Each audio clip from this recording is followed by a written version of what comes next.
ನಿಮಗೆ ಜಾಸ್ತಿ ವ್ಯೂಸ್ ಅವೆಲ್ಲ ಬರಬೇಕಂದ್ರೆ ಈ ಒಂದು ಆ್ಯಪ್ಗಳನ್ನ ಯೂಸ್ ಮಾಡಲೇಬೇಕಾಗ್ತದೆ. ನಮಸ್ಕಾರ ಎಲ್ಲರಿಗೂ. ಯೂಟ್ಯೂಬಲ್ಲಿ ನಾವು ಫಸ್ಟ್ಗೇನೋ ಯಾವುದೋ ಒಂದು ವೀಡಿಯೋ ಹಾಕ್ಬಿಡ್ತೀವಿ, ಆದರೆ ಅದರ ನಂತರ ಬೇರೆ ಬೇರೆ ವೀಡಿಯೋಸ್ ಆಗಬೇಕಂದ್ರೆ ಅದೇ ರೀತಿ ಹಾಕೋದಕ್ಕೆ ಆಗಲ್ಲ. ಕೆಲವೊಂದು ಅಪ್ಡೇಟ್ಗಳನ್ನ ಮಾಡಬೇಕಾಗ್ತದೆ. ಅಪ್ಡೇಟ್ಗಳು ಮಾಡಬೇಕು ಅನ್ನೋದಾದರೆ ಕೆಲವೊಂದು ಆ್ಯಪ್ಗಳನ್ನ ಯೂಸ್ ಮಾಡಬೇಕಾಗ್ತದೆ. ಆ ಒಂದು ಆ್ಯಪ್ಗಳನ್ನ ಯೂಸ್ ಮಾಡಿದ್ರೆ ನಮ್ಮ ಒಂದು ವ್ಯೂಸು ಮತ್ತು ಸಬ್ಸ್ಕ್ರೈಬರ್ಸು ಓಕೆ ಈ ರೀತಿ ಎಲ್ಲ ನಾವು ಇನ್ಕ್ರೀಸ್ ಮಾಡೋದಕ್ಕೆ ಸಾಧ್ಯ ಆಗ್ತದೆ. ಅದಕ್ಕೋಸ್ಕರ ಇಲ್ಲಿ ನಾನು ಯೂಟ್ಯೂಬ್ನ ಚಾನಲ್ನ ಕ್ರಿಯೇಟ್ ಮಾಡಿದ ಮೇಲೆ ಯಾವೆಲ್ಲ ಒಂದು ಆ್ಯಪ್ಗಳನ್ನ ಯೂಸ್ ಮಾಡಬೇಕು ಅಂತ ಹೇಳ್ತೀನಿ. ಒಂದು 5 ಆ್ಯಪ್ಗಳಿದ್ದಾವೆ. ಈ ಒಂದು ಆ್ಯಪ್ಗಳನ್ನಂತೂ ಖಂಡಿತವಾಗ್ಲೂ ಯೂಸ್ ಮಾಡಲೇಬೇಕಾಗ್ತದೆ. ಯೂಟ್ಯೂಬಲ್ಲಿ ವೀಡಿಯೋಸ್ ಅಪ್ಲೋಡ್ ಮಾಡಬೇಕಂದ್ರೆ ನಿಮಗೆ ಜಾಸ್ತಿ ವ್ಯೂಸ್ ಅವೆಲ್ಲ ಬರಬೇಕಂದ್ರೆ ಈ ಒಂದು ಆ್ಯಪ್ಗಳನ್ನ ಯೂಸ್ ಮಾಡಲೇಬೇಕಾಗ್ತದೆ. ಈ ಒಂದು ಆ್ಯಪ್ಗಳು ಯಾವಂತ ಹೇಳ್ತೀನಿ ಒಂದೊಂದಾಗಿ. ಈಗ ಮೇನ್ನಾಗಿ ವೀಡಿಯೋ ಬರೋದಾದರೆ ಶೂಟ್ ಮಾಡೋದಕ್ಕೆ ನಮ್ಗೆ ಒಂದು ಫೋನ್ ಬೇಕು, ಫೋನ್ ಅಥವಾ ಕ್ಯಾಮ್ರಾ. ಮೇನಾಗಿ ಫೋನ್ ಬೇಕು. ಈ ಫೋನ್ಗೆ ಇನ್ನು ಕ್ಯಾಮ್ರಾ, ಓಪನ್ ಕ್ಯಾಮ್ರಾ ಅಂತ ಸಿಗ್ತದೆ ನಿಮಗೆ ಪ್ಲೇಸ್ಟೋರಲ್ಲಿ, ಅದನ್ನು ಡೌನ್ಲೋಡ್ ಮಾಡ್ಬೋದು. ಇಲ್ಲ ನಾವು ಫೇಸ್ ಕೊಟ್ಬಿಟ್ಟು ವೀಡಿಯೋ ಮಾಡ್ತಾಯಿಲ್ಲ ಅಂದರೆ ಸ್ಕ್ರೀನ್ ರೆಕಾರ್ಡರ್ ಅಂತ ನಿಮ್ಮ ಮೊಬೈಲಲ್ಲೇ ಇರುತ್ತೆ. ಇಲ್ಲಾಂದರೆ ಪ್ಲೇಸ್ಟೋರಲ್ಲೂ ಅದರದ್ದಾದಂಥ ಒಂದು ಆ್ಯಪ್ಗಳಿರ್ತವೆ, ಅದನ್ನು ನೀವು ಡೌನ್ಲೋಡ್ ಮಾಡಬೇಕಾಗ್ತದೆ. ಇಲ್ಲಿ ಮೊದಲೇ ಬಂದ್ಬಿಟ್ಟು ಸ್ಕ್ರೀನ್ ರೆಕಾರ್ಡರ್, ನೀವು ಫೇಸ್ ಕೊಟ್ಬಿಟ್ಟು ವೀಡಿಯೋ ಮಾಡ್ತಾಯಿಲ್ಲ ಅಂದರೆ ಸ್ಕ್ರೀನ್ ರೆಕಾರ್ಡರ್ ಮೇನ್ ಆಗ್ತದೆ. ಇಲ್ಲಿ ನೀವು ಹಾಗೆ ರೆಕಾರ್ಡ್ ಮಾಡ್ತಾಯಿದ್ರೆ ಅಂದರೆ ಫೇಸ್ ತೋರಿಸ್ಬಿಟ್ಟು ವೀಡಿಯೋ ಮಾಡ್ತಾಯಿದ್ರೆ ಅಂದರೆ ನಿಮ್ಮ ಮೊಬೈಲಲ್ಲೂ ಕ್ಯಾಮ್ರಾ ಇರ್ತದೆ. ಅದು ಬೇಡ ಅಂದರೆ ಈ ಒಂದು ಓಪನ್ ಕ್ಯಾಮ್ರಾ ಅಂತದ್ದು ಪ್ಲೇಸ್ಟೋರ್ ಸಿಗ್ತದೆ, ಇದನ್ನು ನೀವು ಡೌನ್ಲೋಡ್ ಮಾಡ್ಕೊಂಡು ಮಾಡ್ಬೋದು. ನಾನು ಮಾಡ್ತಾ ಇರೋದಂತೂ ನಮ್ಮ ಮೊಬೈಲಲ್ಲಿರೋ ಕ್ಯಾಮ್ರಾದಿಂದಾನೆ. ಓಕೆ, ಇದು ಬಂದ್ಬಿಟ್ಟು ಮೇನ್ ಫಸ್ಟ್ನೇದು.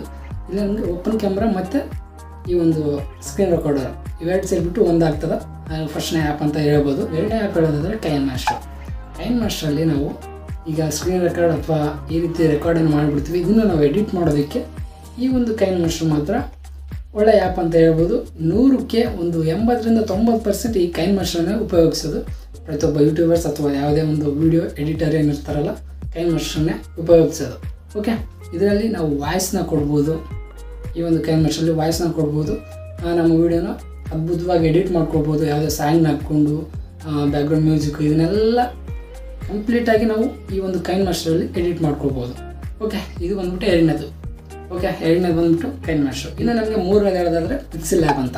ಪಿಕ್ಸೆಲ್ ಲ್ಯಾಬ್ ಯಾಕಪ್ಪ ಅನ್ನೋದಾದರೆ ತಮ್ಬ್ನೇಲ್ಗೋಸ್ಕರ. ಈ ತಮ್ಬ್ನೇಲ್ ವೀಡಿಯೋನ ನಾವು ಚೆನ್ನಾಗೇ ಮಾಡಿರ್ತೀವಿ. ಓಕೆ, ನಮಗೆ ಮೇನ್ ಇಂಪಾರ್ಟೆಂಟ್ ಬರೋದೇ ತಮ್ಬ್ನೇಲ್ ನೋಡಿಬಿಟ್ಟೆ ನಮ್ಮ ವೀಡಿಯೋನ ನಾವು ಜನಗಳೆಲ್ಲ ನೋಡೋದು. ಓಕೆ, ನಮಗೆ ತಮ್ಬ್ನೇಲ್ ಮೇನ್ ಇಂಪಾರ್ಟೆಂಟ್ ಆಗಿರುತ್ತೆ. ಈ ತಮ್ಬ್ನೇಲ್ನ ಪಿಕ್ಸೆಲ್ ಲ್ಯಾಬಲ್ಲಿ ಹೈಲೈಟಾಗಿ ಎಡಿಟ್ ಮಾಡ್ಕೊಳ್ಬೋದು. ನಾವು ಮಾಡೋದಂತೂ ಪಿಕ್ಸೆಲ್ ಲ್ಯಾಬಲ್ಲಿ. ಓಕೆನಾ, ಎಲ್ಲ ಯೂಟ್ಯೂಬರ್ಸ್ ಏನಿದಾರಲ್ಲ ಒಂದು 90% ಯೂಟ್ಯೂಬರ್ಸ್ ಪಿಕ್ಸೆಲ್ ಲ್ಯಾಬಲ್ಲೇ ಈ ಒಂದು ಎಡಿಟ್ ಮಾಡ್ಕೊಳ್ಳೋದು. ಫೋನಲ್ಲಿ ಮಾಡ್ತಾಯಿದ್ದಾರೆ ಅಂದರೆ ಖಂಡಿತವಾಗ್ಲೂ ಪಿಕ್ಸೆಲ್ ಲ್ಯಾಬಲ್ಲೇ ಅವರ ಒಂದು ತಮ್ಬ್ನೇಲ್ ಎಡಿಟ್ ಮಾಡ್ಕೊಳ್ಳೋದು ಹೈಲೈಟಾಗಿ ಬರುತ್ತೆ. ಇದನ್ನು ನೀವು ಡೌನ್ಲೋಡ್ ಮಾಡಬೇಕಾಗ್ತದೆ. 4ನೇದು ಹೇಳೋದಾದರೆ YT ಸ್ಟುಡಿಯೋ ಅಂತ. ಓಕೆ, ಇನ್ನು 4ನೇದು ಹೇಳೋದಾದರೆ YT ಸ್ಟುಡಿಯೋ ಅಂತ. ಯೂಟ್ಯೂಬ್ ಸ್ಟುಡಿಯೋ ಅಂತಲೂ ಅಂತಾರೆ, ಇದನ್ನು YT ಸ್ಟುಡಿಯೋ ಅಂತಲೂ ಅಂತಾರೆ. ಇದನ್ನು ನಾವು ಡೌನ್ಲೋಡ್ ಮಾಡಬೇಕಾಗ್ತದೆ. ಇಲ್ಲಿ ನಾವು ತಮ್ಬ್ನೇಲ್ನ ಚೇಂಜ್ ಮಾಡ್ಕೊಳ್ಬೋದು, ಹಾಗೆ ಟ್ಯಾಗ್ಸ್ ಅವೆಲ್ಲ ಚೇಂಜ್ ಮಾಡ್ಕೊಳ್ಬೋದು. ಇದರಲ್ಲಿ ನಮ್ಮ ಒಂದು ವೀಡಿಯೋಗೆ ವ್ಯೂಸ್ ಎಷ್ಟಿದೆ, ಒಂದು ವಾಚಿಂಗ್ ಆರ್ಸ್ ಎಷ್ಟು ಬಂದಿದೆ, ಇದನ್ನೆಲ್ಲ ಕಂಪ್ಲೀಟಾಗಿ ಈ ಒಂದು YT ಸ್ಟುಡಿಯೋದಲ್ಲಿ ನಮಗೆ ತೋರಿಸ್ತದೆ. ಇದನ್ನು ನೀವು ಡೌನ್ಲೋಡ್ ಮಾಡಬೇಕಾಗ್ತದೆ. ಇನ್ನು ನಮಗೆ 5ನೇದು ಯಾವುದೋ ಅನ್ನೋದಾದರೆ ಈ ಒಂದು ಟ್ಯೂಬಡಿ ಅಂತ ಸಿಗುತ್ತೆ. ಇದರಲ್ಲಿ ನಮಗೆ ವೀಡಿಯೋಗೆ ಯಾವೆಲ್ಲ ಟ್ಯಾಗ್ಸ್ ರ್ಯಾಂಕಿಂಗ್ ಇದ್ದಾವೆ ಮತ್ತು ಯಾವೆಲ್ಲ ಟ್ಯಾಗ್ಸ್ನ ನಾವು ಉಪಯೋಗಿಸ್ಬೇಕಂತ ಈ ಒಂದು ಆ್ಯಪಲ್ಲಿ ನಮಗೆ ತಿಳಿಸ್ತದೆ. ಇದನ್ನು ನೀವು ಡೌನ್ಲೋಡ್ ಮಾಡಬೇಕಾಗ್ತದೆ. ಇಲ್ಲಿ ನಾವು ಒಂದು 5 ಆ್ಯಪ್ಗಳನ್ನ ಹೇಳಿದ್ವಿ. ಓಕೆ, 5 ಎಕ್ಸ್ಟ್ರಾ ಒಂದು ಸ್ಕ್ರೀನ್ ರೆಕಾರ್ಡರ್, ಇಲ್ಲಿ 6 ಆದವು. ಫಸ್ಟ್ ಬಂದ್ಬಿಟ್ಟು ನಮಗೆ ಯಾವುದು ಓಪನ್ ಕ್ಯಾಮ್ರಾ ಅಥವಾ ಸ್ಕ್ರೀನ್ ರೆಕಾರ್ಡರ್, ಇನ್ನೊಂದು ಕೈನ್ ಮಾಸ್ಟರ್, ಇನ್ನೊಂದು ಪಿಕ್ಸೆಲ್ ಲ್ಯಾಬ್, ಮತ್ತೊಂದು YT ಸ್ಟುಡಿಯೋ, ಇನ್ನೊಂದು ಟ್ಯೂಬಡಿ. ಇವೆಲ್ಲ ನಮಗೆ ಇರಲೇಬೇಕಾಗ್ತದೆ. ಒಂದು ಯೂಟ್ಯೂಬ್ ಚಾನಲ್ ಏನಾದರೂ ಸ್ಟಾರ್ಟ್ ಮಾಡಿದ್ದಾರೆ ಅಂದರೆ ಇವೆಲ್ಲ ಆ್ಯಪ್ಗಳನ್ನ ನೀವು ಯೂಸ್ ಮಾಡಲೇಬೇಕಾಗ್ತದೆ.